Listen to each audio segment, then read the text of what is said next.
صل على محمد وآل محمد اللهم صل على محمد وآل محمد وآل الطيبين الطاهرين المعصومين المظلومين واللعنة الدائمة الباقية على أعدائهم أجمعين من الآن إلى قيام يوم الدين أما بعد فقد قال رسول الله صلى الله عليه وآله وسلم إني تارك فيكم الثقلين كتاب الله وعترتي أهل بيتي ما إن تمسكتم بهما لن تضلوا بعدي ولن يفترقا حتى يرد علي الحوض.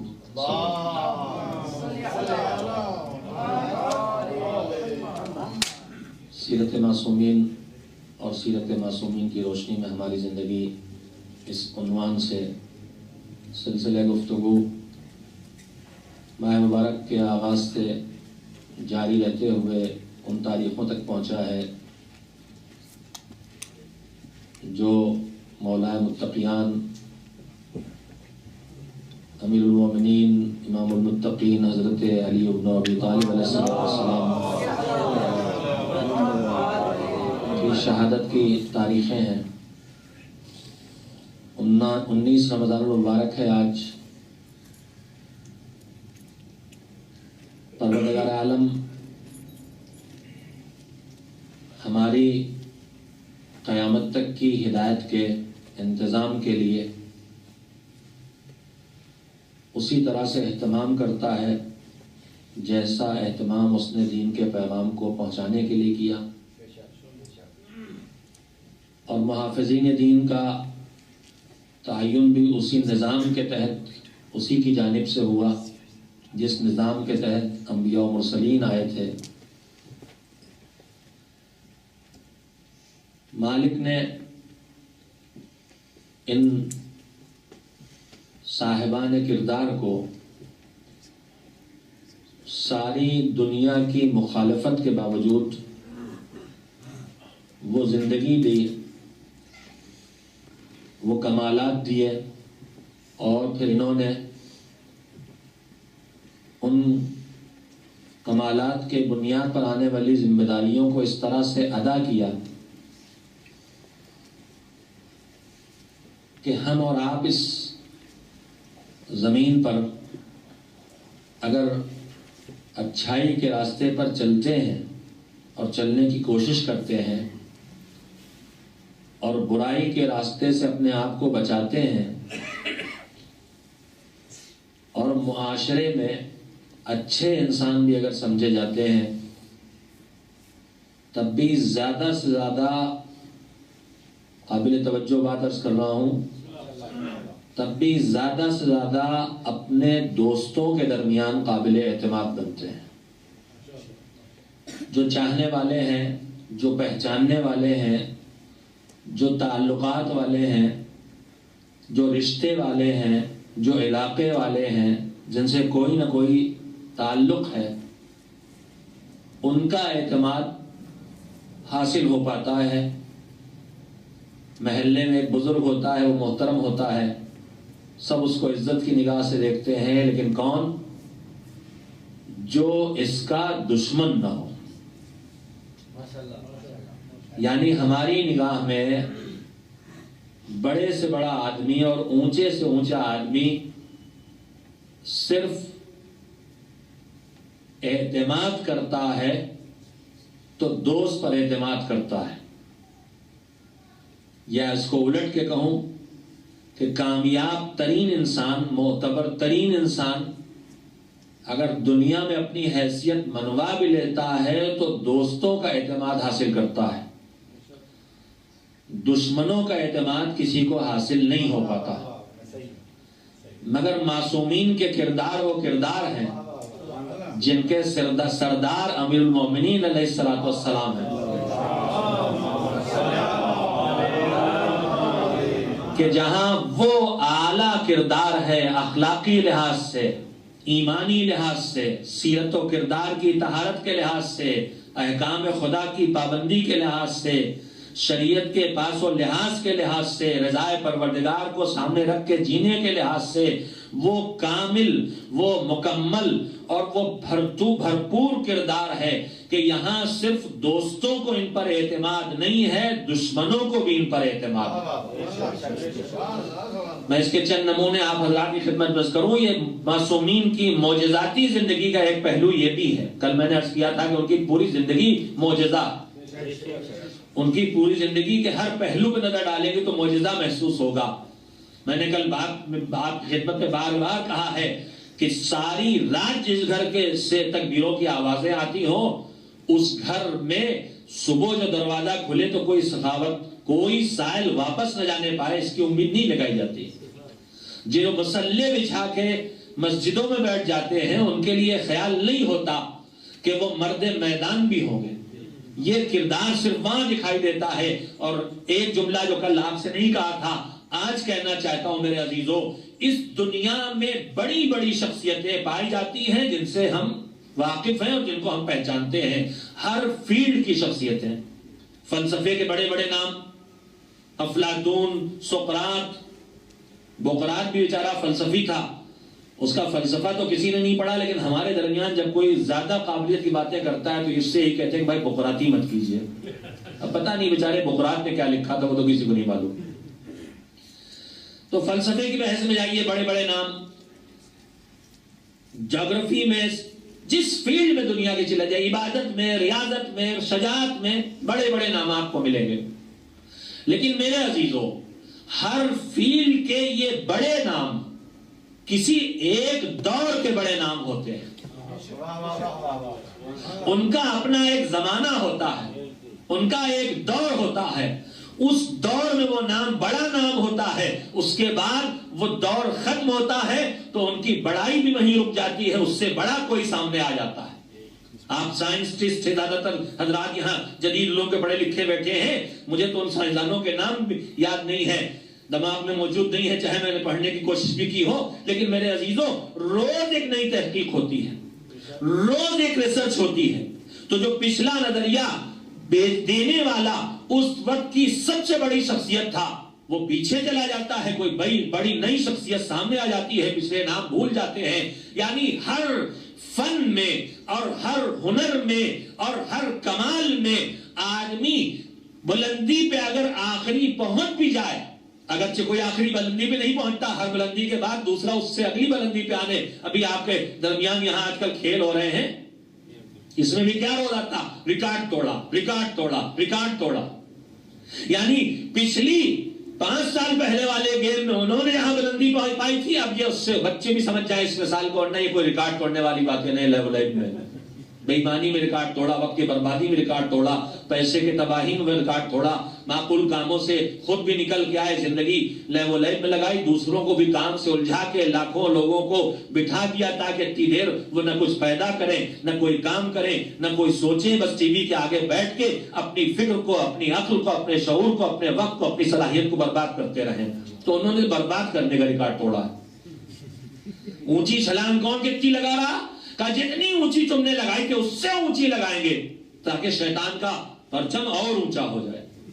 تو یہ ریکارڈ جو توڑ رہے ہیں یہ کسی خدمت خلق میں نہیں توڑ رہے ہیں، یہ بیماروں کے علاج کے ریکارڈ نہیں توڑ رہے ہیں، یہ کسی دوا کے اور بہتر ایڈیشن کے لانے کا ریکارڈ نہیں توڑ رہے ہیں، یہ کسی مشین کو اور اچھا بنانے کا ریکارڈ نہیں توڑ رہے ہیں جو خدمت خلق کا ریکارڈ ہو۔ یہ تو لہو لعب میں لوگوں کے وقت برباد کرنے کا ریکارڈ توڑ رہے ہیں۔ 11 آدمی خالی کرکٹ میں نہیں کھیلتے ہیں، ہماری پوری قوم جو کروڑوں نہیں اربوں میں ہے اتنی دیر اپنا وقت برباد کرتی جتنی دیر انڈیا پاکستان کے درمیان جہاد ہوتا ہے۔ تو میرے عزیزوں یہ تو ریکارڈ میں نے مثال صرف اس لیے دی کہ دیکھیے یہاں بھی جب ایک شخصیت آتی ہے لوگ اسے بھول کے، محمد علی قلعے آئے تھے، ابھی تھوبڑا لٹکائے بیٹھے تھے، حکم خدا کی خلاف ورزی نتیجہ ہونا ہی یہی ہے۔ اللہ کہاں اجازت دیتا ہے؟ ولا تلقوا بأیدیکم الی التہلکہ، اپنے آپ کو ہلاکت میں مت ڈالو. اس کھیل کو کھیل کہا ہی نہیں جا سکتا ہے جو جان کے خطرہ بن جائے یا صحت کا خطرہ بن جائے. وہ خالق تو اتنا مہربان ہے، یہ روزہ آپ رکھے بیٹھے ہیں، ذرا سے بخار آ جائے گا کل سے روزہ نہیں رکھنا ہے. اور وہاں کھوپڑی توڑ توڑ کے، جبڑے توڑ توڑ کے کہا جا رہا کھیل ہو رہا ہے. یہ انسانیت کی پہچان بتائی جا رہی. خیر میری گفتگو اس سے چلی جائے گی، جو بات کہہ رہا تھا وہ رہ جائے گی. ایک صلوات بھیجیں تاکہ میں پلٹ ہوں. میں نے کہنا یہ چاہا تھا کہ ہر کل کہی تھی ایک بات کہ ہر فن میں اپنی ایک اونچائی پر جا کے آدمی رک جاتا ہے، دوسرا اس سے آگے بلندیوں پہ چلا جاتا ہے، اور وہ بھی ایک میں. مگر اہل بیت وہ ہیں کہ جو کسی ایک ہنر میں، کسی ایک کمال میں، کسی ایک خوبی میں نہیں، ہر خوبی میں یہ اپنی آخری بلندیوں پہ دکھائی دیتے ہیں. واقعات آپ کے سامنے ہیں، ان کے پیش کرنے کا وقت ہی نہیں ہے. گھڑی کی سوئی میرے لیے بہت تیز چلتی ہے، آپ کے لیے بہت سست چلتی ہے. لوگوں کو جو عادت پڑی کہ 8:30 بجے گھر سے نکلیں گے، تو عادت بدلتی نہیں میرے عزیزوں. جب آپ نے رمضان شروع کیا تھا تو آپ روزہ 9:30 بجے کھولتے تھے، اب 9 بجے کھول رہے ہیں، 9 سے بھی پہلے آ رہے ہیں. پھر کہیں گے مولانا اذان کا وقت ہو جاتا ہے، مجلس پڑھتے رہتے ہیں. پھر کہیں گے مصائب نہیں پڑھتے. تو کیا کیا پڑھ دوں 20 منٹ میں؟ میرے عزیزوں، ہر کمال میں آخری بلندی پر ایک خوبی، جو کل میں نے عرض کی تھی. دوسری بات، ہر شخصیت ایک دور کے، آج محمد علی قلعے کو کوئی گزر گیا زمانہ،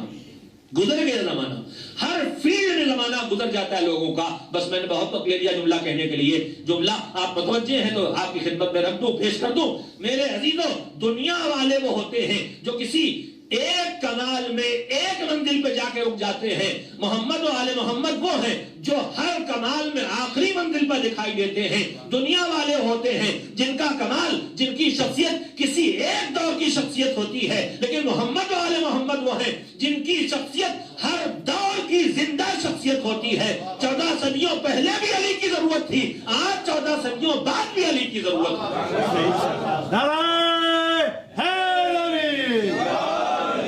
ان کا کردار ایسا ہے، ان کی شخصیت ایسی ہے، ان کی عظمتیں ایسی ہیں کہ دوست نہیں دشمن بھی ان پہ اعتماد کرتے ہیں. میں نے سیرت کا رخ آپ کے سامنے اس لیے رکھا ہے کہ مجھے بہرحال آپ کی خدمت میں کہنا ہے کہ خالی ان کے کمالات کو دیکھ کے دل کو خوش نہیں کرنا ہے، اپنی زندگی میں اس کی روشنی لانا ہے. تو ان کی سیرت کا ایک پیغام یہ ہے کہ ان کا کردار اتنا مضبوط، ان کی زبان کا اتنا بھروسہ، ان کے قول میں اتنا اعتماد، ان کے حکم خدا کے پابند ہونے پر اتنا یقین، انہیں رضائے پروردگار کی فکر مندی ہے ان کے دل و دماغ میں، جس پر دنیا کبھی قبضہ نہیں کر سکتی. حکومت کی لالچ بھی اس پہ قبضہ نہیں کر سکتی، دولت کی ہوس بھی اس پہ قبضہ نہیں کر سکتی. وہ ہیں جو کہہ رہے ہیں کہ اگر مجھے یہ کوفے کا دارالسلطنت نہیں، یہ مملکت اسلامی نہیں، اگر پوری کائنات میں جو اقالیم سبا ہیں، 7 کائناتیں جو ہیں، اگر ان کی حکومت بھی مجھے دے دی جائے اور مجھ سے کہا جائے کہ چیٹی کے منہ میں جو ایک باریک سا پر کا چھوٹا سے ٹکڑا ہے، میں ظلم کے ساتھ اسے چھین لوں، تو میں ایسا کرنے والا نہیں.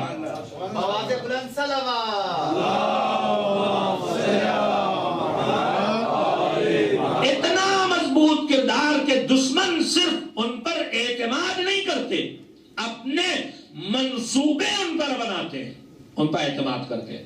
تاریخ آپ کی نگاہوں کے سامنے ہے، بات تشریح سے مجھے نہ کہنا پڑے، انشاءاللہ آپ متوجہ ہو جائیں گے. پیغمبر کے بعد، وفات پیغمبر کے بعد خلافت جن ہاتھوں میں پہنچ گئی، جس طرح پہنچ گئی وہ آپ کے علم ہے. پھر اس کے بعد دوسرے حاکم کو پہلے حاکم نے جس طرح معین کیا وہ بھی علم ہے. تھوڑے سے مدینے کے لوگ بیٹھے، ایک شخصیت کو منتخب کر لیا گیا اور پھر سب سے بزور اس کو منوا لیا گیا. اس کے بعد دوسرے میں تھوڑے سے لوگ بھی نہیں بیٹھے، جانے والے نے کسی اور کو اپنی جگہ اپوائنٹ کر دیا. پھر جو تیسری منزل آ رہی ہے، اب دوسرے حاکم دنیا میں درج کیا کہ صرف اعتماد نہیں، اعتماد کر کے منصوبہ بندی. میرے عزیزوں، ہم آپ اپنے دوستوں پہ اعتماد کر کے بھی کوئی بہت بڑا منصوبہ نہیں بنا پاتے. چھوٹے چھوٹے، چلو آج مجلس میں چلنا ہے، کہہ دیا ہے بھائی گاڑی لے کے آئیں گے، بیٹھے بھی ہیں، پتہ نہیں وقت پہ آئیں گے کہ نہیں آئیں گے. پتہ نہیں مجھے لے جانا بھول جائیں گے کہ یاد رکھیں گے. 100 مسئلے ہیں, مجھے تو روز ہی اس سے 2-4 ہونا پڑتا ہے. کسی ایک کو نہیں کہہ رہا ہوں, بہت مومنین ہے ماشاءاللہ جو زحمت اٹھا رہا ہے میرے لیے, تو مجھے دھڑکا تو لگ ہی رہتا ہے کہیں بزی ہو کے بھول نہ جائے, کہیں دماغ سے نہ نکل جائے, کہیں وقت پہ تاخیر نہ ہو جائے. اس لیے کہ اگر روز وقت سے آنے والا ایک دن تاخیر سے آتا ہے تو اس سے پوچھا جاتا ہے مولانا لوگ ہی اگر وقت کی پابندی نہیں کریں گے تو کون کرے گا. یہ میں بھی چک چکا ہوں.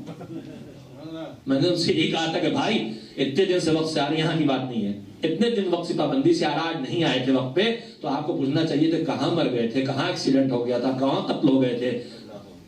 آپ کو سوچنا چاہیے تھا روز پابندی سے آنے والا آج کیوں غائب ہو گیا. جو مومنین مجھے روز نماز میں دکھائی دیتے, 2-3 دن نہیں دکھائی دیتے تو میں سورہ لگانا شروع کر دیتا ہوں. پتہ چلتا ہے کوئی مصیبت نہیں آئی ہے, تھوڑی نعمتیں بڑھ گئی ہیں الحمدللہ, اس لیے مسجد کی حاضری کمزور ہو گئی. ایک صلوات بھیجیے محمد. تو ہم جو منصوبے بناتے ہیں تو اپنے دوستوں پہ بہت آنکھ بن کر کے اعتبار نہیں کرتے. اب اگر میں طے کروں, مثال کے طور پہ میں بادشاہ ہوں اور میں کسی کو اپنی جگہ لانا, آج کل ہمارے ہاں جتنی جمہوریتیں ہیں وہاں جمہوریت تو نام ہے, سب جگہ وہی کھیل ہے. جمہوریت کے نام پر سلطنت چلتی, حکومت چلتی, ایک ہی خاندان منتقل ہو رہا. ہمارے ملکوں میں تو یہی ہو ہی رہا, خاندانوں کی حکومت ہے بنام میں جمہوریت. تو میں نے اپنے بیٹے کو پالا, بیٹی کو پالا, بڑا کیا اور اب اسے لانا, تو لانے کے لیے تدبیریں کرتے ہیں. اس میں دوست احباب بھی شامل کیے جاتے ہیں. اسے کیسے لانا ہے, کب پارٹی کا صدر بنایا جائے, کب منسٹر بنایا جائے, کب سیکریٹری بنایا جائے, کب وزیر اعظم ہونے کے لائق ہوگا, کب صدر لائق ہونے کے لائق ہوگا. اس میں دوستوں پہ اعتماد بھی ہوتا ہے لیکن ساتھ ساتھ بد اعتمادی بھی چلتی رہتی. تو اس طرح کے بڑے معاملات میں دوستوں پہ بھی دنیا اعتماد کرتے ہوئے گھبراتی. بیٹی کی شادی میں آنکھ بند کر کے کوئی شادی نہیں کر دیتا کہ دوست نے کہہ دیا ٹھیک رشتہ ہے تو کر ڈالا. ادھر ادھر سے پتہ چلانے کی کوشش ہوتی ہے. تو ہم اپنی زندگی کے تھوڑے سے بڑے معاملات میں بھی جن پر اعتماد کرتے ہیں ان پر بھی اعتماد نہیں کرتے. وہ کتنے عظیم کردار کے لوگ تھے. زندگی کا سب سے بڑے مسئلہ جانے والا کسی کو نظر میں رکھے ہے کہ مجھے اسے بنانا ہے. دوسری حکومت کا حاکم دنیا سے رخصت ہو رہا ہے, تیسرے حاکم کا اسے تعین کرنا, لیکن حالات یہ ہیں کہ اب وصیت سے کام نہیں چلے گا, بات نہیں مانی جائے گی, لہذا کوئی اور تدبیر کرنا. لہذا ایک کمیٹی بنائی ہوئی. تاریخ آپ کے نگاہوں میں ہے, میں تاریخ تفصیل سے پڑھنے کا وقت نہیں رکھتا ہوں. شورا تشکیل پا گئی, چند نام رکھے گئے. ہمارے ہاں بھی الیکشن کرانے کے لیے اصلی صدارت کے ساتھ ساتھ 2-4 اسی پارٹی سے پیسے دے کے کھڑے کر دیے جاتے ہیں. چند نام رکھ دیے گئے, اس میں ایک مولا علی کا نام بھی ہے, اس لیے کہ عوام کی نگاہ میں ان کی دعوے داری اتنی بڑی ہے کہ اگر انہیں شورا کا پارٹ نہ بنایا جائے تو پبلک بگڑ سکتی ہے. اور تدبیر وہ کرنا ہے کہ یہ خود انکار کر دے. دشمن کیسے کردار پر اعتماد کرتا ہے. کہا شورا رکھو, اس میں ذمہ داری رکھ دی کس کون گفتگو کرے گا, کیا بات ہوگی, پوری تاریخ آپ کے سامنے. کہا وہ حاکم ہوگا جو قرآن, اللہ کی کتاب, سنت رسول اور اس کے ساتھ ساتھ جو 2 بزرگ گزر گئے ہیں ان کی سیرت پہ بھی عمل کرے گا. یہ شرط رکھی جائے گی ان سب کے سامنے, جو اس شرط کو مانے گا وہی خلیفہ ہو جائے گا. بتائیے منصوبہ بنانے والا جانتا تھا کہ نہیں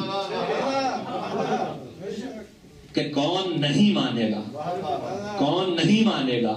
یعنی علی کو حکومت تک نہیں پہنچنے دینا ہے اور علی کو شورا کا حصہ بنا کے وہ شرط رکھ دی جاتی ہے جس کے بارے میں پتا ہے کہ علی دین کے حکومت کا قائل ہے, علی اللہ کی کتاب اور سیرت پیغمبر کے علاوہ کسی اور سیرت کو قبول کرنے والے نہیں. یہ اعتماد نہیں ہے تو کیا ہے کہ علی کے کردار پر اعتماد کر کے وہ منصوبہ بنایا جا رہا ہے کہ منصوبہ وہاں پہنچائے کہ علی حکومت تک نہ پہنچ سکے اور وہ حکومت پہ آ جائے جسے ہم لانا چاہتے. یہ دشمن پر اعتماد, دشمن کا اعتماد ہے کہ نہیں؟ تو اتنے عظیم کردار کے ہیں کہ ان پر دنیا اتنا اعتماد کرتی ہے. وقت ختم ہو گیا, نمونے بہت سے ہیں, میں ایک چھوٹا سے نمونہ اور آپ کو سنا دوں. جنگ صفین کی تاریخ آپ پڑھ چکے, سن چکے, سنتے رہتے ہیں. مولا علی کے لشکر نے جب پہنچا ہے صفین میں تو اس سے پہلے امیر شام کا لشکر پہنچ کے اس نے صفین میں جو پانی کا ذخیرہ تھا اس پہ قبضہ کر لیا. نہج البلاغہ میں خطبہ بھی موجود ہے, تاریخ بھی لکھی ہوئی ہے. امیر شام کے لشکر نے قبضہ کر لیا تھا, پریشانی پیدا ہوئی مولا کے لشکر میں, مولا نے مختصر سا خطبہ دیا. میں نمونہ کیا رکھ رہا ہوں, ایسے عظیم کردار کہ دشمن ان پر اعتماد کرتا اور اطمینان سے زندگی بسر کرتا, منصوبے تیار کرتا, فیصلے لیتا. مولا نے لشکر کو جوش دلایا, حملہ کرو, چھین لو. پانی پہ قبضہ ہو گیا. مولا کو مشورہ بھی دیا گیا کہ جیسے انہوں نے قبضہ کیا اب ہمارے قبضے میں آ گیا, اب انہیں پانی دے, سب یوں ہی مر جائیں گے, خون نہیں بہے گا. ادھر مولا کی طرف یہ مشورہ دیا جا رہا ہے, ادھر لشکر شام پہ پریشانی. ہم نے قبضہ کر کے پانی ان پہ بند کیا تھا, قبضہ ان کا ہو گیا, پانی ہم پہ بند ہو جائے گا, ہم کیا کریں گے, ہمارا کیا ہوگا, پیاسے مر جائیں گے. ایک مرتبہ امیر شام نکلا, کہا نہیں پریشان ہونے کی ضرورت نہیں ہے, اب علی کے لشکر کا قبضہ ہے. نہیں توجہ نہیں دی آپ نے, اب علی کے لشکر کا قبضہ ہے. علی کبھی کسی زندہ پہ پانی بند کرنے والے نہیں ہیں. یہ دشمن کا گفتگو نہیں تھی, دشمن گواہی دے رہا تھا کہ ہم دشمن ہو کے بھی علی کے کردار پہ اعتماد کرتے ہیں. ایک صلوات بھیج دے محمد و آل محمد. بس 3-4 منٹ مشکل سے میرے خیال سے اذان میں باقی ہے, گھڑی بھی لوگ تیز کر دیتے, میں روزانہ پیچھے کرتا ہوں تاکہ قبل وقت اذان نہ ہو, پھر بھی تیز ہو جاتی ہے. اس لیے کہ جب یہ وقت پہ چلتی ہے تو مومن اس سے آگے چلتے ہیں. خیر سارعوا الی مغفرۃ من ربکم, اللہ کی مغفرت کی طرف جلد بازی کرو, چاہے وقت سے پہلے اذان دے دو لیکن اذان کا ثواب تو لے لو.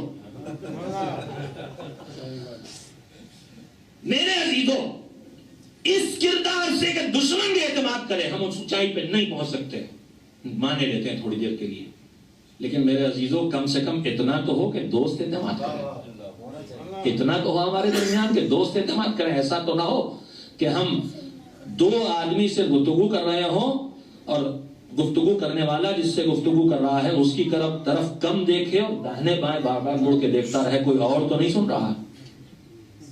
اگر اس مرکز میں ایسی کیفیت ہو, مثال کے طور پر کہ آپ مجھ سے باتیں کر رہے ہیں, کوئی ایسی بات کر رہے ہیں جس کے سلسلے میں اوپر بھروسہ کر رہے ہیں آپ, اس لیے کہ میں آپ کے درمیان کا آدمی نہیں, باہر سے آیا ہوں, میں مقامی چپکلش میں شامل نہیں, سیاست میں شامل نہیں, خاندانوں کا حصہ نہیں, نظریات کا حصہ نہیں, لیکن مجھ سے بات کرتے ہوئے اگر آدمی چوکنا ہو کے بار بار ادھر ادھر دیکھ رہا ہے, بڑے افسوس کی بات ہے عزیزوں کہ مجھے یہاں کی بات نہیں, پورے معاشرے میں یہ تجربہ کرنے کو ملتا ہے کہ ایک مومن آتا ہے اپنی کوئی مشکل بیان کرنے کے لیے مجھ پر اعتماد کر کے, سر پہ امامہ دیکھ کے, لیکن مجھ سے گفتگو کرتے ہوئے مسلسل چوکنا, جیسے ہرن چراگاہ میں چوکنا رہتے ہیں. ذرا سے گھاس پہ منہ ڈالا پھرتا ہے, بھائی دیکھا کہیں کوئی شیر تو نہیں, کوئی بھیڑیا تو نہیں. عزیزو, ہمارے معاشرے کو ایسا نہیں ہونا چاہیے کہ مومن کو ہر وقت خطرہ ہو کوئی حملہ کر دے گا. یہ میں شاید اپنی بات آپ سے نہیں کہہ سکا. مومن سے گفتگو کر رہا ہو تو اسے اطمینان ہونا چاہیے کہ چاروں طرف میرے مومنین ہیں, اگر ان کے کانوں تک پہنچ بھی جائے گی تو اس سے باہر نہیں جائے گی. ہم بعض لفظوں کو بہت محدود کر کے اپنی زندگی میں لے آئے ہیں. امانت کا ایک لفظ ہے ہمارے درمیان. امانت کا مطلب کیا ہے؟ آپ میرے پاس 100 پاؤنڈ رکھوا دیں تو میں وہ واپس کر دوں, یہ ہے امانت. میں نے ملین کی مثال نہیں دی.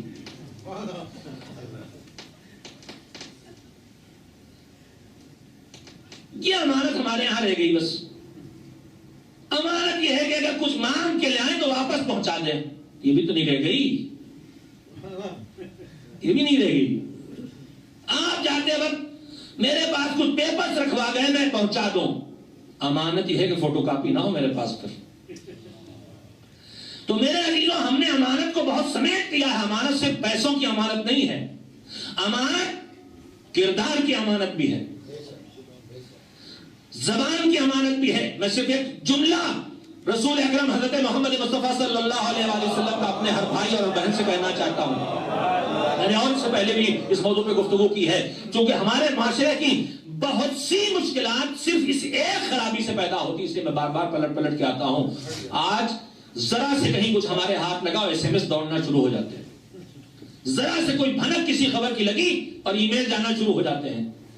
یہ ٹویٹر جتنے ہیں ان کا کام 99% 1% جھوٹ کو بڑھانا اور پھیلانا ہے، پورے معاشرے میں بد اعتمادی کا ماحول پیدا کرنا۔ اللہ نے جن پر پردے ڈال رکھے ہیں ان پردوں کو کھینچ کھینچ کے سب ایک دوسرے کو رسوا کرنا ہے۔ مگر امانت کا صرف یہ مطلب نہیں، پیغمبر خدا کا جملہ ہے المجالس بالامانہ۔ مجلس عربی میں نشست کو کہتے ہیں، بیٹھکے کو کہتے ہیں، چونکہ یہاں پر بھی ایک نشست ہے امام کے نام پر، اس لیے مجلس حسین کہا جاتا ہے اس کو، حسین کے نام منسوب ہو گئی ہماری نشست۔ بیٹھیں گے تو حسین کے لیے، مولا علی کا غم منانے ہیں تب بھی کہیں گے یہ مجلس حسین ہے وہاں۔ کسی بھی معصوم کی شہادت وفات کا مسئلہ ہو لیکن کہتے ہی مجلس حسین ہے، اس لیے کہ ہم اتنا وابستہ ہیں اپنے مولا سے کہ ہماری نشست ان کے لیے ہوتی۔ لیکن مجلس بنیادی طور پر نشست کو کہتے ہیں، بیٹھکے کو کہتے ہیں، گیدرنگ کو کہتے ہیں۔ مجلس اور میٹنگ میں تھوڑا سا فرق ہے، شاید گیدرنگ میٹنگ کے لیے ہو سکتا ہے استعمال ہوتا ہو، وہ جو آپ اپنے ڈرائنگ روم میں 3 آدمی 5 آدمی 2 آدمی بیٹھ کے باتیں کرتے ہیں بغیر کوئی موضوع طے کیے ہوئے، وہ ہے مجلس، وہ نشست، وہ ہمارا اجتماع، یہ ہے مجلس، خالی یہ نہیں مجلس ہے۔ پیغمبر نے فرمایا المجالس بالامانہ، تمہاری نشستیں امانت کے ساتھ ہونا چاہیے، جہاں سے نکلو اس کو وہیں چھوڑ کے آؤ، اسے کہیں اور لے کے نہ جاؤ۔ تو ہمارے درمیان بے اعتمادی کا ماحول کیوں پیدا ہو گیا ہے؟ بھائی بھائی سے لڑتا ہے، پتہ نہیں بات کہاں نکل کے پہنچ جائے، اس لیے کہ بھائی بھابھی سے بتائیں گے اور بھابھی پھر اپنے میکے سے بتائیں گے، پھر ان کا میکا ان کی سسرال کو بتائے گا، پھر ان کی سسرال ان کے سمدھیانے کو بتائے گا، اور کہاں سے کہاں نکل جائے گا۔ المجالس بالامانہ، اس ایک بے توجہی سے میرے عزیزو، جان بوجھ کے بھی نہیں، بہت کچھ آدمی سمجھتا ہی نہیں ہم یہ غلطیاں ہو رہی ہیں ہم سے، ہم دور ہٹ رہے ہیں، ہم کوئی ایسا کام کر رہے ہیں جو اللہ کو ناراض کرنے والا ہے۔ ہمارے درمیان سے باتیں نکل نکل کے، منبر سے اتر کے آدمی زمین تک پہنچتا نہیں، پہلے اس سے پہلے خبر پھیل کے افواہیں اڑنا شروع ہو جاتی، آج یہ پڑھ دیا، آج وہ پڑھ دیا۔ امانت کے خلاف مولا کائنات کا کردار یہ ہے کہ اتنا ایسا مضبوط کردار ہو کہ دوست نہیں دشمن بھی تمہارے اوپر اعتماد کرے، دشمن بھی تمہارے اوپر اعتماد کرے۔ بس میرے عزیزو، بد نصیب تھے وہ انسان جنہوں نے ایسے عظیم کردار کے انسان کو اپنے درمیان رہنے نہ دیا۔ سر پہ ضربت کھا کے، کیسی ضربت پڑی تھی، در خیبر کو 2 انگلیوں کے اشارے سے اکھاڑنے والا، 2-3 فقرے ذکر مصیبت بھی ہو جائے، وقت ختم ہو گیا۔ در خیبر کو 2 انگلیوں کے اشارے سے اکھاڑنے والا، اس کی صورتحال یہ تھی کہ تاریخ کہتی ہے کہ نماز کی تکمیل کے بعد جب حسنین نے چاہا کہ اپنے بابا کو اشارہ کیا تھا نماز مکمل کراؤ، اس کے بعد جب چاہا کہ گھر کی طرف لے چلے تو نہ قدموں پہ کھڑے ہو سکتے تھے، نہ آغوش میں لیا جا سکتا تھا، چٹائی یا کمبل بچھا کے اس میں لٹا کے حسنین چاہنے والوں کے ساتھ در علی تک پہنچے تھے۔ آواز تو پہلے ہی آ چکی تھی، علی مرتضی شہید ہو گئے، وسیع مصطفیٰ مار دیے گئے، ارکان ہدایت گر گئے۔ مجھے نہیں معلوم یہ آواز زینب و ام کلثوم کے کانوں تک پہنچی تو کیسی بے چینی رہی ہوگی، لیکن تاریخ اس طرف ضرور اشارہ کرتی اس منظر کی طرف کہ غش کے عالم میں علی اپنے دولت خانے تک پہنچے ہیں، اور اس کے بعد ایک مرتبہ باہر سے چاہنے والوں کی رونے کی آوازیں آ رہی تھیں اور اندر سے بیٹیوں کی رونے کی آوازیں اٹھ رہی تھیں۔ اسی کمزوری کے عالم میں آنکھیں کھول کے اشارہ کیا تھا کہ میرے چاہنے والوں سے کہو چلے جائیں، اپنے گھروں کو واپس چلے جائیں۔ میرے مولا کیوں، کاش شاید وجہ یہ ہو کہ میری بیٹیوں کی آواز نال و شیون کی ان کے کانوں تک پہنچ رہی ہے۔ مولا یہ چاہنے والوں کا مجمع ہے، آپ کی بیٹیوں کی آواز ان تک پہنچ رہی ہے تو آپ بے چین ہو رہے ہیں۔ اور اسی کوفے میں وہ وقت بھی آنے والا ہے جب زینب و ام کلثوم بے ردا بے کجاوا اونٹوں پر اسی کوفے کے بازار سے گزاری جائیں گی، نہ سر پہ مقنا ہے نہ چادر ہے۔ علی کی بیٹی پکار پکار کے کہہ رہی ہے تم میں کوئی ایسا غیرت مند نہیں جو لا کے ایک چادر میرے سر پہ ڈال دے، مگر کوئی نہیں ہے جو بنت مرتضیٰ کے حجاب کا انتظام کرے۔ وَسَيَعْلَمُ الَّذِينَ ظَلَمُوا أَيَّ مُنقَلَبٍ يَنقَلِبُونَ أَلَا لَعْنَةُ اللَّهِ عَلَى الْقَوْمِ الظَّالِمِينَ اللهم تقبل منا إنك أنت السميع العليم۔ آج کے میزبانوں کی مغفرت کے لیے دعا کر لیجیے گا نماز میں، اور سورہ فاتحہ ان کے مرحومین کے لیے سورہ فاتحہ کی تلاوت کر دیں. وقت اذان ہو چکا.